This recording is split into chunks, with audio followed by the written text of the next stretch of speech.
My name is Broderick.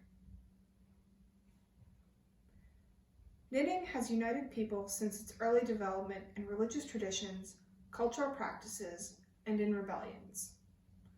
Knitting allowed women to actively engage in defiance during the American and French revolutions by using the domesticity of knitting to conceal their espionage in the public sphere.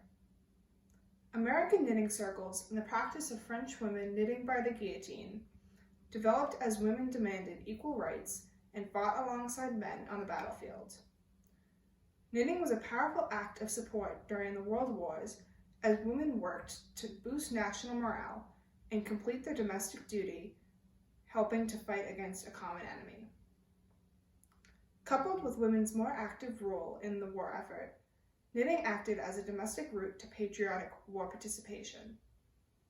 This disobedient tradition of knitting continues today, with the practice of yarn bombing becoming more prevalent in society.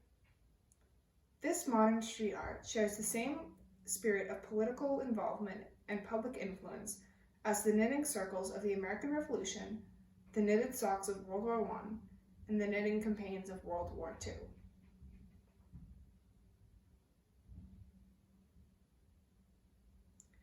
Just as knitting has united large swaths of people in a single task, in Anthony Doerr's works, humans constantly try to make connections with those around them.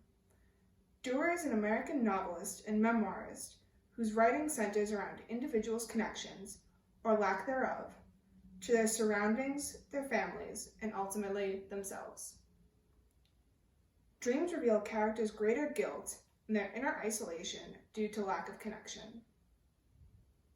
In Doerr's novels, All the Light We Cannot See, and his memoir, 4 Seasons in Rome, on twins, insomnia, and the biggest funeral in the history of the world, individuals struggle with communication due to language and cultural barriers, but ultimately find common ground through the power of storytelling.